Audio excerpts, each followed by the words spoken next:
नमस्कार, आदाब। Crime petrol dial 100 के ब्लैक हेडलाइंस अध्याय में आप सबका स्वागत है। क्राइम पेट्रोल के इस अध्याय में हम आपको ऐसे केसेस दिखाएंगे जो महीनों हमारी चर्चा का विषय बने रहे। जन्म देने वाला शिशु जन्म देने वाली मां से भी ज्यादा पीड़ा भोगता है। पीड़ा जब जिंदगी देती है तो दर्द भी जश्न बन जाता है, लेकिन जो पीड़ा अपराध और अपराधी को जन्म देती है वो सिर्फ विनाश करती है।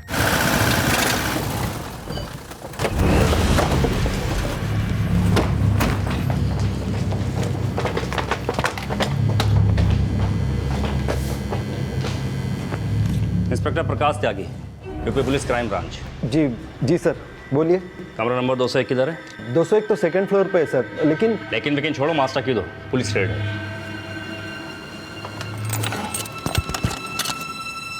बोला ना, पुलिस रेड है। Sorry sir. हियर। शांति बढ़ा के रख। जी सर। बैठ जाइए आप लोग, डरने की कोई बात नहीं है।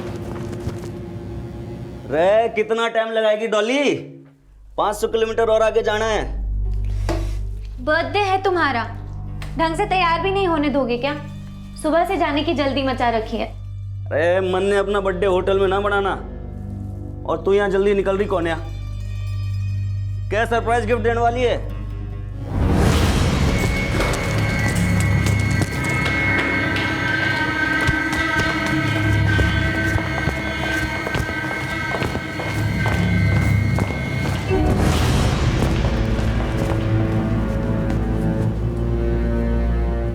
रे सरप्राइज क्वीन, बता भी देख क्या गिफ्ट देने वाली है। अगर गिफ्ट मैंने तुम्हें अभी बता दिया तो सरप्राइज कैसा? सब्र रखो।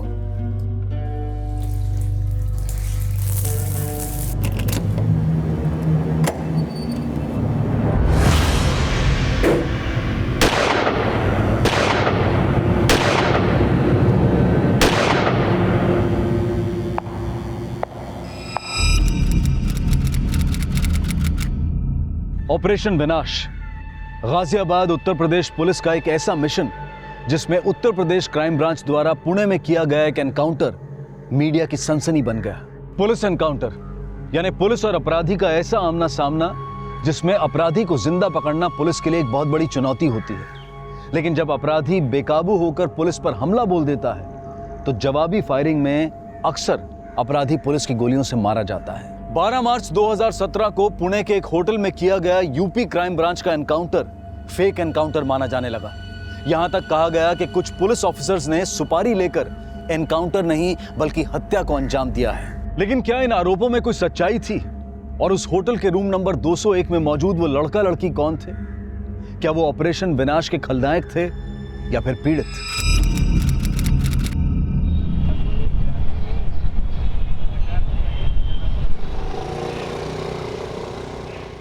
प्रणाम मां साहब। अरे ठीक है। यो बता कि तेरे सारे डाउट क्लियर हो गए अब? जी मार साहब। पर एक बात ध्यान रखना कि इस बार 70% से कम नहीं आने चाहिए तेरे। मां साहब 80% से कम आ गए ना तो आपका जूता और मेरा सर। अच्छा यो बता, तेरी माँ की तबीयत तो ठीक है? भाई आ गया? हो तो आज गए कौन नहीं। अच्छा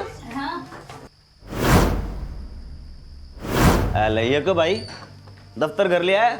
आ गया तू? हाँ। ए सुलोचना, थोड़ी सी चाय बना ले, संतोष भी आ गया। ले माँ, तेरी आयुर्वेदिक दवाइयाँ ले आया। ये ले, सुबह शाम हफ्ता भर खाइयो। हफ्ता भर में दंगल लड़ने लग जाएगी तू।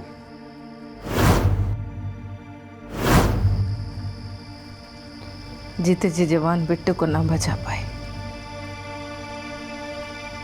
इब के दंगल लड़ूंगी। माँ क्या बात करे तू भी?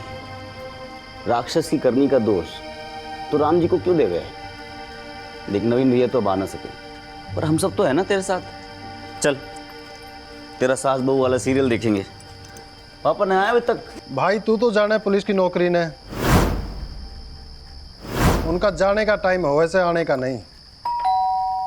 अरे आगे लगता है। ला ला मुझे मने दे दो। आ गए पापा? कहाँ आगे बेटा, फिर जाना वापिस। अच्छा, और तबीयत कैसी है? पापा ने दे दे। तबीयत तो ठीक है।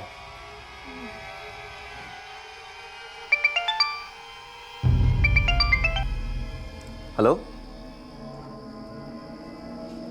इब, अरे नहीं रे, बहुत लेट हो गया। रख के बात होगी बेटा। अच्छा मैं कॉल करूँ। पापा वो नोट लेने जाना है एक दोस्त से, कल वो बाहर चला जाएगा। तो कोई बात नहीं, चढ़ा जा, पर टाइम से आ जाइए। हाँ पापा, मैं अबे आया बस।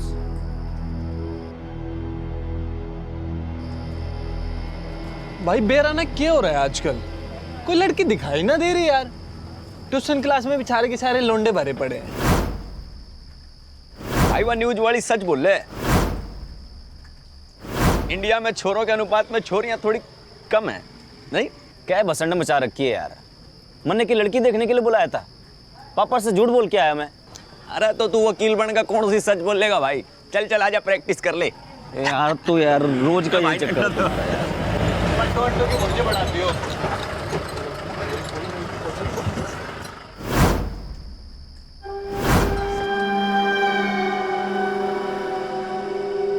ए छोरे, ये कागज ले और साइन करा के लेके अपने पुलिस बाप से बोल दियो कि ताऊ ने भेजा है। नाम ले लियो, हमारा लोकेंदर, जानता है ना? ले पढ़।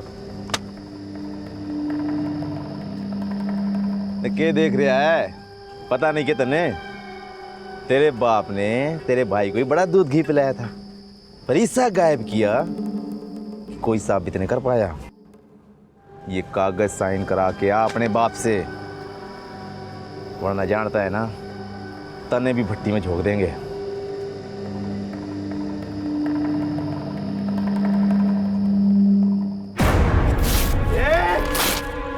मार मार मार, भूल बना दे कमीड को।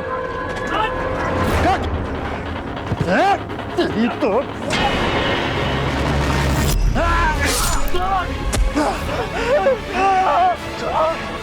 चल।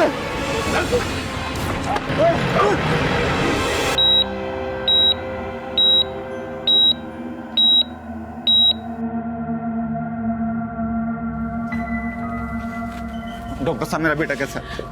मेरा बच्चा कैसा है? देखिए बॉडी में 37 जगह चाकू गोदा गया है। आई होप वो अच्छा हो जाए। क्या मुझसे बात कर सकते हैं? सॉरी सर, वो अभी इस कंडीशन में नहीं है। Excuse me. मैंने कही थी ना यो शहर छोड़ दो, पर तुमने हमारी एक ना सुनी। नवीन को मार डाला। अरे संतोष, हे भगवान, हमारे बच्चे को बचा ले।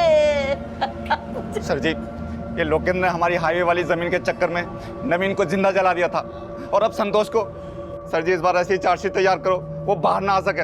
अटैक करते ही अंडरग्राउंड हो गया वो। तुम टेंशन मत लो, उसको तो हम उठा लेंगे। तुम संतोष का ख्याल रखो। आखिरकार संतोष को होश आया और उसने भी लोकेंद्र सिंह के खिलाफ बयान दिया, लेकिन वो अब तक फरार था और 2 महीने की देखरेख के बाद संतोष ने रिकवर कर लिया। लेकिन संतोष का परिवार अब भी दहशत में था।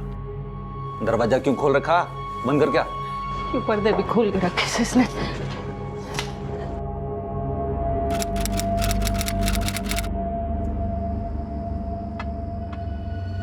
माँ रो रो के कुड़ती रहे, पापा सोच सोच के घुटते रहे कि पुलिस वाला होके भी अपनी औलाद को इंसाफ न दिला पाया।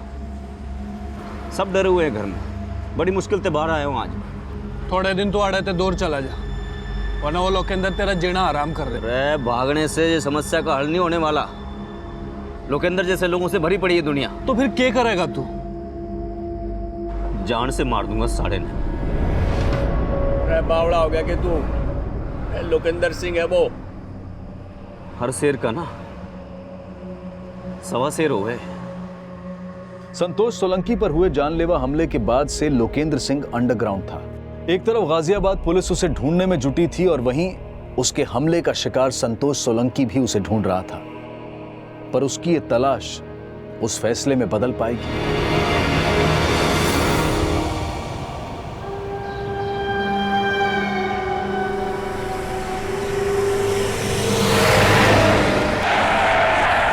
बोला था ना कल मैं चलाऊंगा। और वो गाड़ी चढ़ा देता। कहाँ भाग रहे हैं? भाग रहे थे? लॉयर बनने का सपना देखने वाले संतोष ने लॉ एंड ऑर्डर को ताक पर रखकर लोकेंद्र सिंह को वो अंजाम दिया जो उसकी नजर में प्रतिशोध था, लेकिन कानून की नजर में वो अपराध है। माना कि लोकेंद्र सिंह ने संतोष के बड़े भाई की हत्या, संतोष पर जानलेवा हमला और न जाने कितने ही अपराध किए, लेकिन कीचड़ में फेंका गया पत्थर हमें ही गंदा करता है और ये गंदगी संतोष का मरते दम तक पीछा नहीं छोड़ने वाली थी। लोकेंद्र सिंह की हत्या के विटनेसेस में से जो लोग संतोष की पीड़ा से वाकिफ थे, उन्होंने पुलिस के सामने जबान तक नहीं खोली और बाकी उसके डर से खामोश रह गए। लेकिन इसी तरह की खामोशी ने लोकेंद्र सिंह को न जाने कितने ही पीड़ितों का अपराधी बना दिया था। अगर तब आवाज उठती तो शायद आज संतोष से वो अपराध ना होता और ना ही अब ये चुप्पी संतोष को विनाश की राह पर ले जाने से रोक पाई। राम राम ताऊ। राम राम ताऊ। राम राम ताऊ। राम राम राम राम। क्यों रे छोरे, गाड़े आ झंडे। हाँ ताऊ, उस शेर का पाव शेर भी ना बचाइब, हर शेर का ना सवा शेर हो गए। वो लोकेंद्र पाव शेरी था मेरे लिए, पर जब तो उसका ठिकाना पूछना है ना, छोरे दिल से आ गया तेरे पे। अब बता आगे की क्या सोची है? ताऊ आगे एक काम कर, मेरे साथ हो ले, कोई तेरी पूंछ भी नहीं पाड़ पाएगा।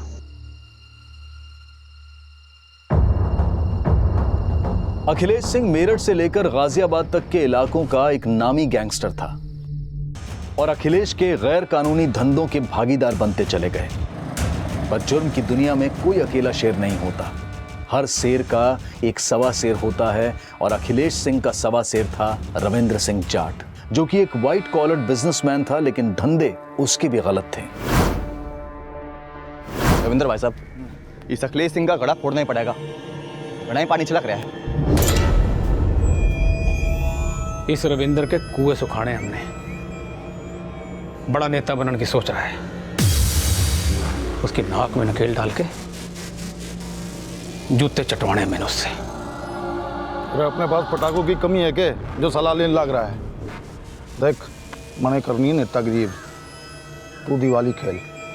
अखिलेश सिंह और रविंद्र सिंह जाट की दुश्मनी की वजह से शहर में आए दिन गैंग वॉर की घटनाएं बढ़ रही थीं।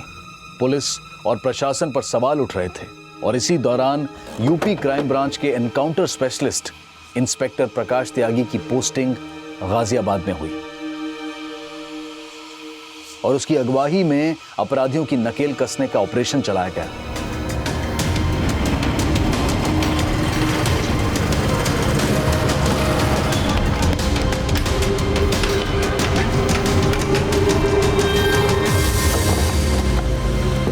साल 2007 में संतोष को उसके दोस्तों के साथ 3 साल की कैद की सजा सुनाई गई, जिसकी वजह से संतोष के पिता राम अवतार की हार्ट अटैक से मृत्यु हो गई और जेल से छूटने के बाद संतोष सिंह सोलंकी ने एक नया इतिहास लिखने की सोची।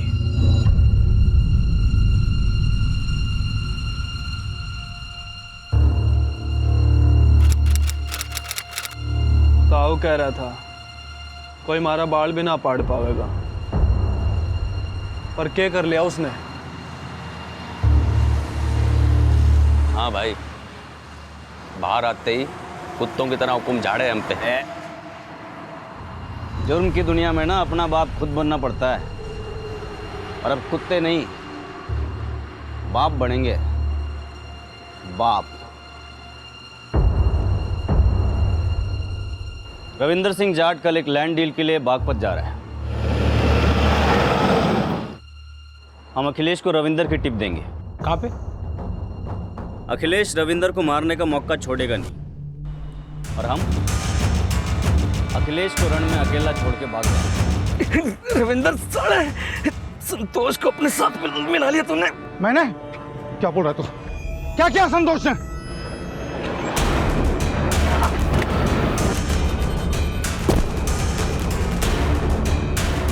अब शेर भी ढेर और सवा शेर भी। अब इस शहर का एक ही बाप है। गलत इरादों ने संतोष सिंह सोलंकी को सोलंकी गैंग का सरगना बना दिया। उसने जुर्म की दुनिया में ऐसा पांव फैलाया कि वो कई अवैध धंधों का मालिक बन गया और पुलिस के लिए एक मोस्ट वांटेड क्रिमिनल।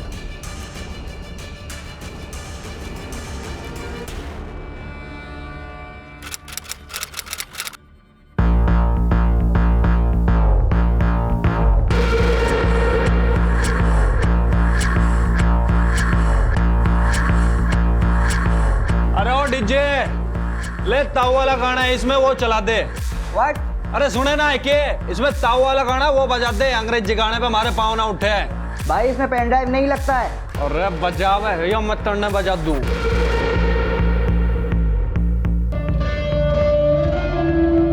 ओए चल हट। ओए भाई साहब चल।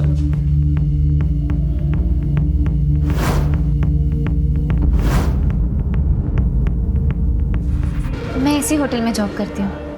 अच्छा, तो होटल मैनेजमेंट किया था आपने? नहीं नहीं, एक्चुअली मुझे एक्टिंग और मॉडलिंग करनी है। और वैसे राजेश बता रहा था कि आपकी मुंबई की फिल्म इंडस्ट्री में काफ़ी जान पहचान है।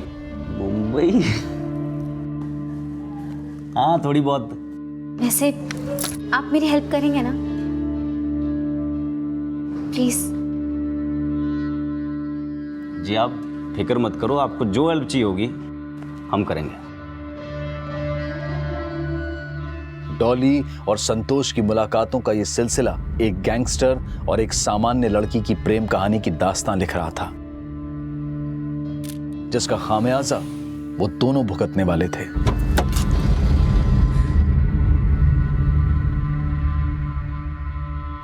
डॉली, आज के बाद उस गुंडे के साथ कभी दिखाई नहीं देगी। देखिए पापा, आपको कोई गलतफहमी हुई है और मैं उससे मिलना छोड़ नहीं सकती क्योंकि वो मेरी मदद कर रहा है। लेकिन बेटा मेरी बात सही तो कह रही है वो। मेरी बेटी अपनी जिंदगी अपने तरीके से जिएगी, समझे तुम? पर तुझे पता भी है कि इस गुंडे के साथ घूमने लगी आजकल ये। अरे उसकी मुंबई में बहुत जान पहचान है, मदद कर रहा है इसकी, तो उसमें आपको क्या तकलीफ हो रही है?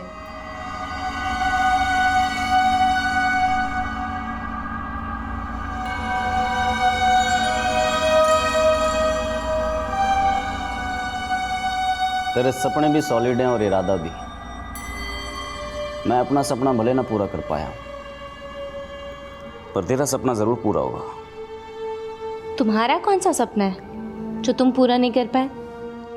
अरे लॉयर बनना चाहता था मैं, पर वो कहते हैं ना, किस्मत में हो लुल्लू तो क्या करेगा गुल्लू। क्या?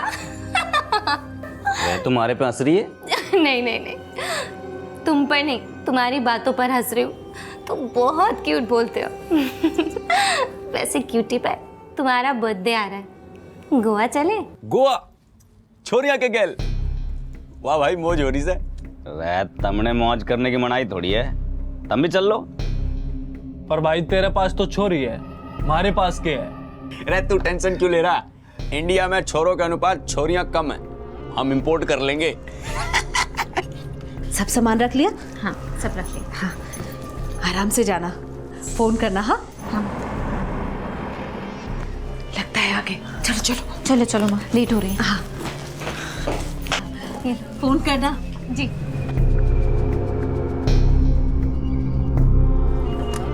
ये फॉरेनर्स कौन है? दोस्त हमारी, चाइल्डहुड फ्रेंड। चलो बैठो बैठो बैठो।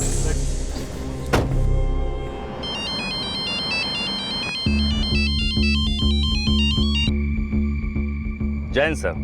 कहाँ हो त्यागी? सर एक क्रिमिनल को लेकर के थाने जा रहा था।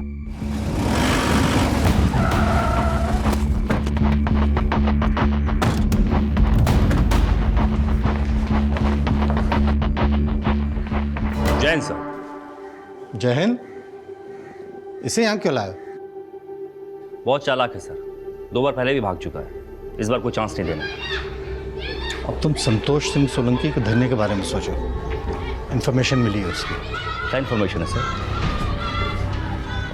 लाओ बताता।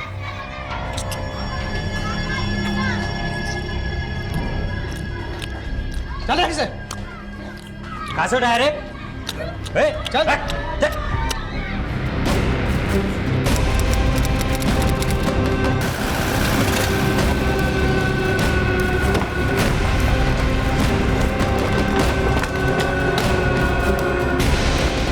इंस्पेक्टर प्रकाश त्यागी, यूपी पुलिस क्राइम ब्रांच।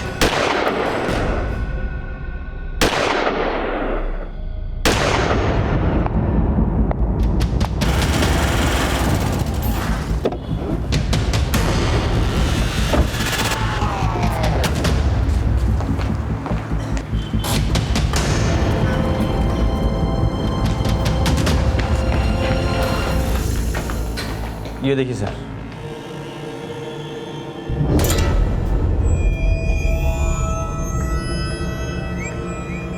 लूट, किडनैपिंग और मर्डर के 40 सादा केसेस है इस पे। हम तो इसे अरेस्ट करने आए थे, लेकिन ये उल्टा हम पर गोली चलाने लगा, इसलिए इनकाउंटर करना पड़ा। अगर आपके पास इसके यहाँ छिपे होने की टिप थी तो आपने हमें इन्फॉर्म क्यों नहीं किया? सर, आपको साथ लेने का वक्त नहीं था। जब तक आपको पूरा मामला समझाते ये गोली हो लेता। सर, होटल के स्टाफ ने बताया कि इसके साथ एक लड़की और 2 कपल भी आए थे। वो 2 लड़के इसके राइट हैंड हैं, दलबीर और राजेश। ऑपरेशन के वक्त शायद होटल के बाहर रहे होंगे, इसलिए भाग गए होंगे। और वो 3 लड़कियाँ, उनका संतोष सोलंकी केस से कोई सीधा लेना देना नहीं है। जो 2 अंग्रेज़न है वो अपने आप को प्रोस्टिट्यूट बता रही है, और हाँ, एक इंडियन है जो वो संतोष सोलंकी को अपना बॉयफ्रेंड बता रही है। आइए। मैं नहीं जानती थी कि वो गैंगस्टर था। मैं तो उससे He cheated with my feelings। तो जब ये एनकाउंटर हुआ तुम कहाँ थी? मैं वॉशरूम में थी। बहुत जोर से शोर हुआ तो उसी आवाज से मैं बाहर आई। हमारे प्रदेश का गंध आपके प्रदेश में घुस आया था। अब आप साफ करें या हम? गंध तो साफ करनी थी। अब इजाजत दीजिए।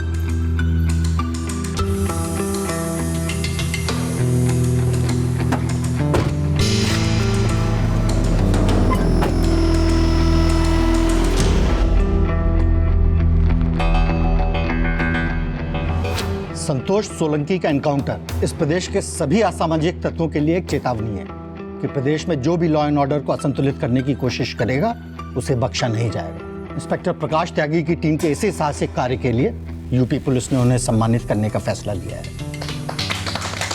Thank you. देखिए, हमारा मकसद अपराध को खत्म करना है, लेकिन जब कभी अपराधी बेकाबू हो जाते हैं तो हमें उन्हें भी खत्म करना पड़ता है।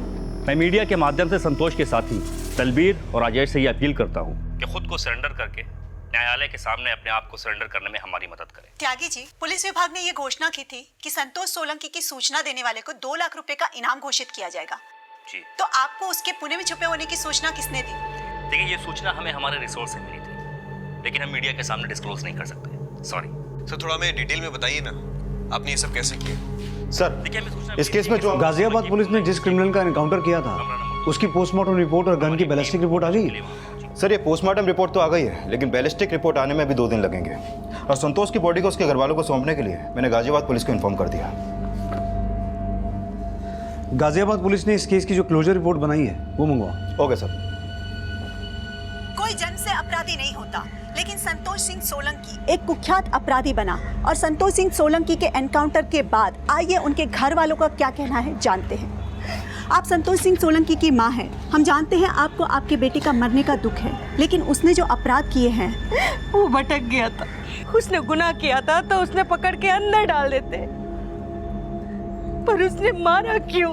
हमने सुना आपने संतोष के डेड बॉडी लेने से मना कर दिया, इसकी वजह क्या है? हमें ऐसा लगता है जी, पुलिस ने बैंक एनकाउंटर किया है, उन्होंने हत्या की है संतोष की। क्या आप सांत्वना बटोरने के लिए गाजियाबाद पुलिस पर आरोप लगा रहे हैं?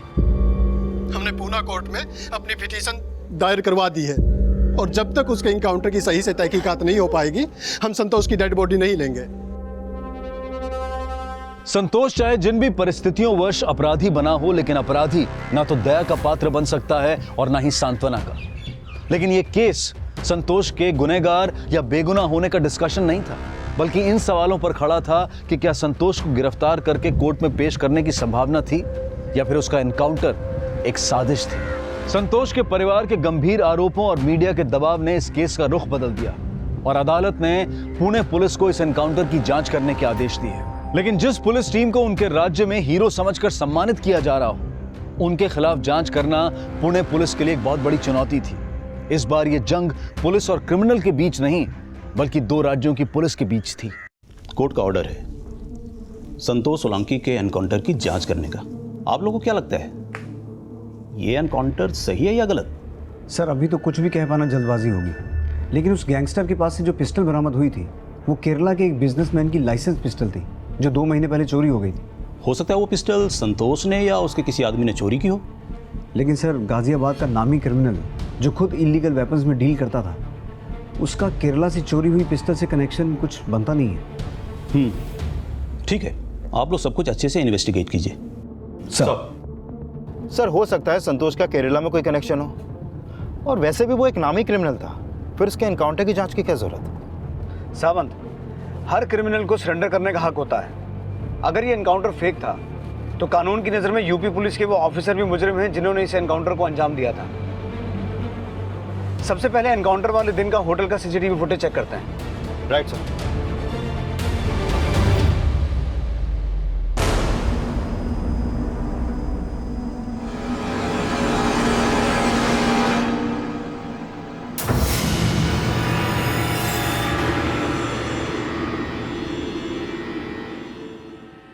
सर ये दोनों स्टेयर्स की तरफ आ गए, लेकिन वहां पर कोई भी सीसीटीवी नहीं है। जब ये कमरे से निकला इसके हाथ खाली हैं, तो वो केरला वाली पिस्टल जो क्राइम सीन से बरामद हुई थी वो कहाँ गई? सर हो सकता है संतोष ने वो पिस्टल बाथरूम के अंदर रखी हो। चल मान भी लूँ कि उसने बाथरूम में पिस्टल छुपा के रखी थी, लेकिन अगर उसकी इंटेंशन पुलिस पे गोली चलाने की थी तो भागते हुए कहीं भी उसने पिस्टल निकालने की कोशिश नहीं की। देखो कायतरी झोल आए है। सर अभी अगला स्टेप क्या लेना है? वो लड़की डॉली जो संतोष को अपना बॉयफ्रेंड बता रही थी, वो गाजियाबाद से पुणे उसके साथ आई थी। दोनों एक ही कमरे में ठहरे हुए थे। उससे पूछ के देखते हैं कि संतोष के पास उस दिन पिस्टल थी या नहीं। आजकल कहाँ ठहरी हुई है वो?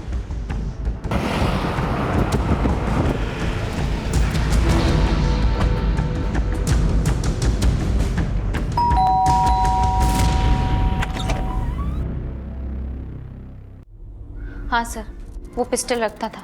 अच्छा, तो उस दिन उसके पास गन थी? कह नहीं सकती सर, उसने तब तो पिस्टल फेंकी नहीं थी, लेकिन हो सकता है बाद में उसने फेंक दी हो। तो जब पुलिस एनकाउंटर करने के लिए तुम दोनों के कमरे में आई, तुम कहाँ थे? सर मैंने आपसे पहले भी कहा कि मैं बाथरूम में नहा रही थी। लेकिन इतना तो पता चला होगा कि बाहर पुलिस आई है। तो जब पुलिस आई तो संतोष और पुलिस के बीच में क्या बातें हो रही थी? सर मैंने कुछ नहीं सुना था। मैंने आपसे कहा मैं नहा रही थी, तो इसीलिए पानी की आवाज़ में मुझे कुछ सुनाई नहीं दिया। पहले तुमने कहा था कि तुम्हें इस बात का नहीं पता था कि संतोष एक गैंगस्टर है, लेकिन वो अपने पास पिस्टल रखता था। सर, उसने मुझसे कहा था कि उस पिस्टल का उसके पास लाइसेंस है, और वो अपने काम के बारे में मुझसे कभी डिस्कस नहीं करता था। इनफैक्ट मुझे अभी पता चल रहा है कि उसका नाम संतोष था। हाय, मेरा नाम डॉली है। Hello Rajan, nice to meet you. मैं तो यही मान रही थी कि उसका नाम राजन था, और मैं नहीं जानती थी कि वो मुझे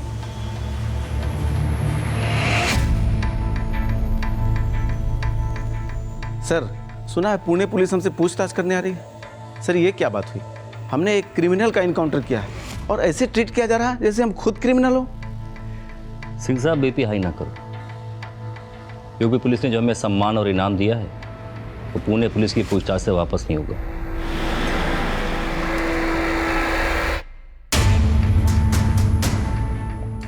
पुलिस ऑफिसर होने के नाते कोर्ट का सम्मान करना भी आपका और हमारा फर्ज है। हमें कोर्ट ने आदेश दिया है संतोष सोलंकी केस को इन्वेस्टिगेट करने का। आई होप आप लोग कोऑपरेट करेंगे। दीक्षित साहब, हम भी अपनी वर्दी के लाल हैं। अगर कोर्ट ने आपको परमिशन दी है अपनी लाल करने की, पूछे क्या पूछना। ऐसा क्या हुआ था कि संतोष सोलंकी को अरेस्ट करने के बजाय आपको गोली चलानी पड़ी? गोली पहले उसने चलाई। त्यागी जी, उसके पास पिस्टल थी ही नहीं।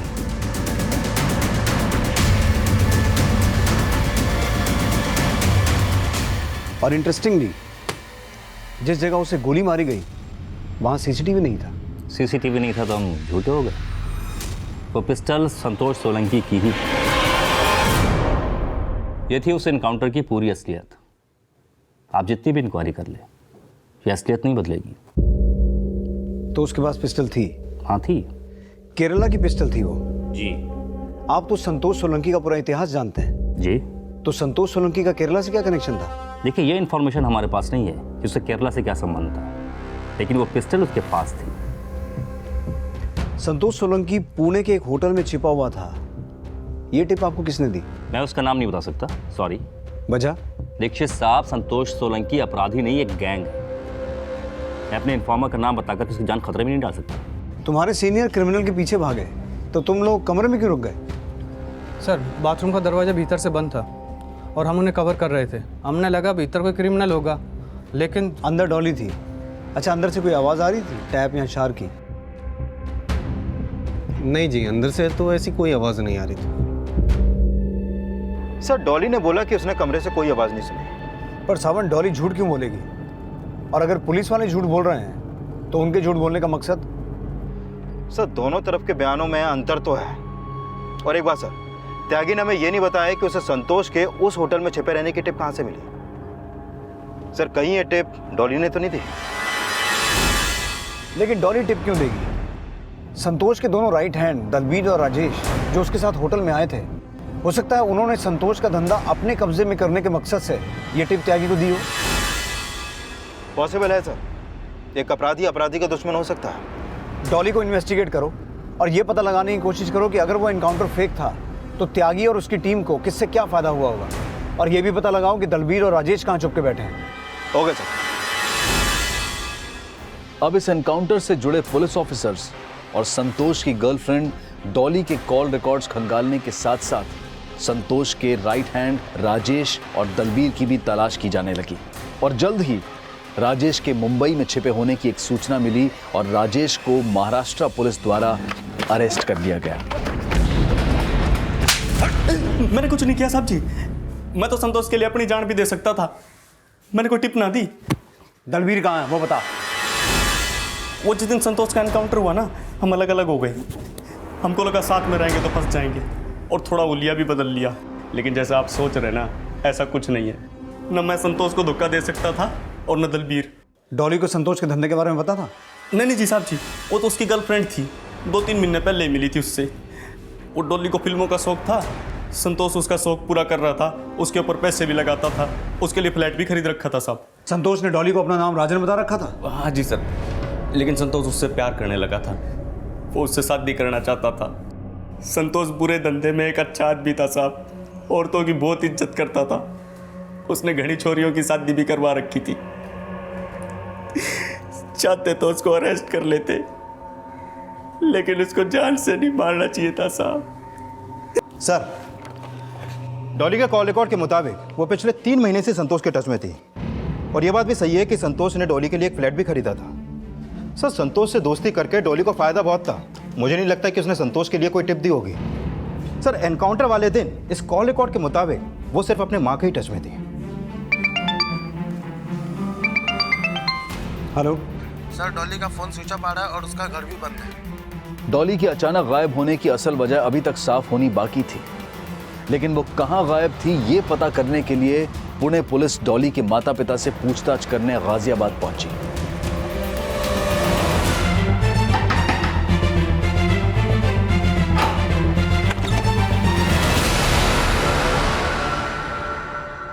नहीं सर, हमें नहीं पता कि डॉली कहाँ है।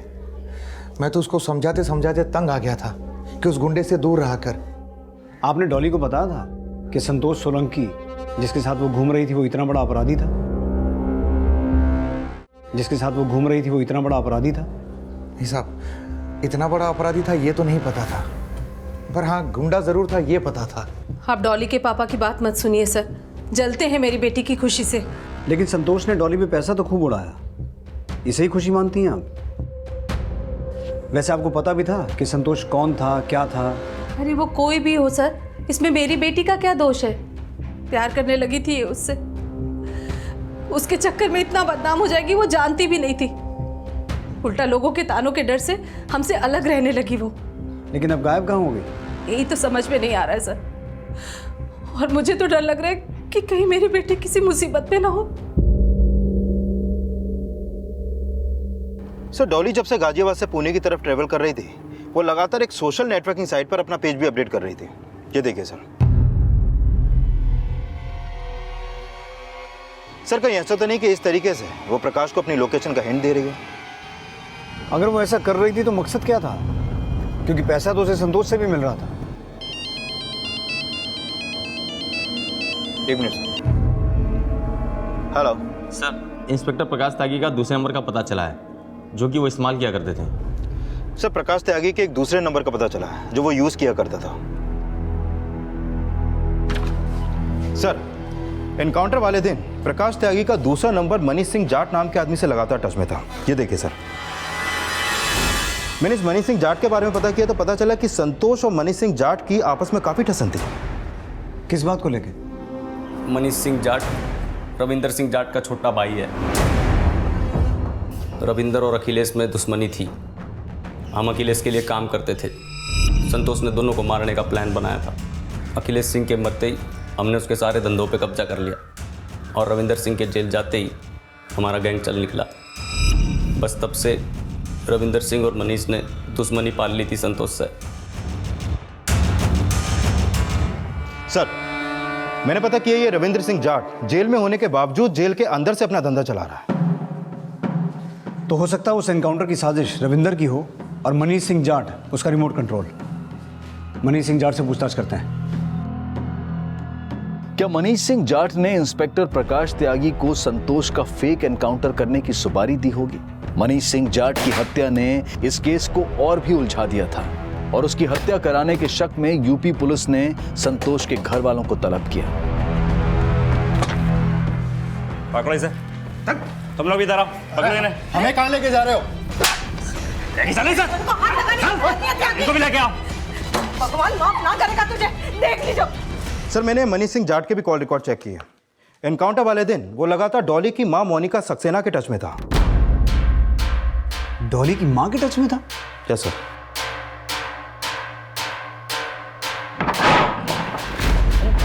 सर, थोड़ा घर सर्च करो अच्छे से। क्या हुआ सर? आपके घर का सर्च वारंट है हमारे पास। अरे आप लोग अंदर कैसे आ गए? क्या कर रहे हैं आप लोग? वहां कुछ नहीं है।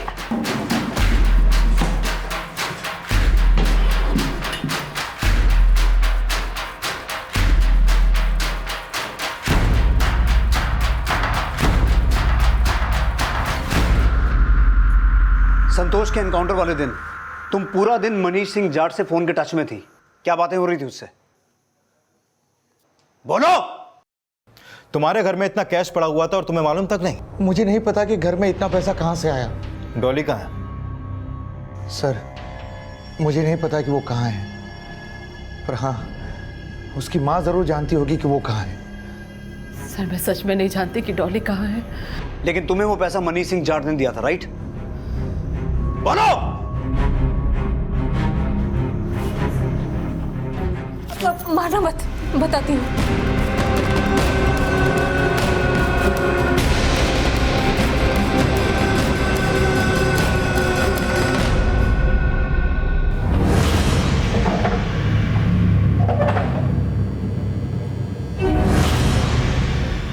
अब चुप रहने का कोई फायदा नहीं है त्यागी। डॉली की माँ ने सब कुछ बता दिया है। मनीष सिंह जाट ने डॉली की माँ को पैसों का लालच देकर डॉली को संतोष का मुखबिर बनवाया था। मैं ज़्यादा कुछ नहीं जानती, पर रविंद्र ने और मनीष ने एसीपी रवीश यादव को 5 करोड़ रुपए देकर इस प्लान में शामिल किया था और मनीष जाट के कहने पर ही एसीपी ने प्रकाश त्यागी से यह एनकाउंटर करवाया था। एनकाउंटर वाले दिन डॉली अपनी माँ को संतोष की लोकेशन की अपडेट्स भेज रही थी और डॉली की माँ मनीष सिंह जाट को, और मनीष सिंह जाट तुम्हें। एनकाउंटर वाले दिन जब डॉली ने अपने बाथरूम में होने की कंफर्मेशन भेजी, उसके बाद तुम लोगों ने उस होटल पर रेड किया। त्यागी, तुम चाहते तो संतोष को अरेस्ट कर सकते थे, लेकिन तुमने जानबूझकर संतोष को वहां से भागने का मौका दिया। संतोष के पास पिस्टल थी ही नहीं, क्योंकि डॉली के कहने पर वो पिस्टल पहले ही फेंक चुका था। वो पिस्टल तुमने ही क्राइम सीन पे प्लांट की थी। शक तो मुझे उसी दिन हो गया था जब मैंने तुम्हें टीवी पर देखा था। तुम्हारे हाथ पर पट्टी बंधी हुई थी। तुमने अपनी क्लोजर रिपोर्ट में ये लिखा था कि संतोष ने तुम पर और तुम्हारी टीम के एक कांस्टेबल पर गोली चलाई थी। लेकिन जब हमने हॉस्पिटल से पता किया तो तुम अपने उस कांस्टेबल के साथ वहां अपना इलाज करवाने रात 9 बजे गए थे, जबकि एनकाउंटर हुआ था सुबह 11 बजे। असलियत यह है त्यागी कि तुमने अपने आप को और अपने कांस्टेबल को खुद गोली मारी थी।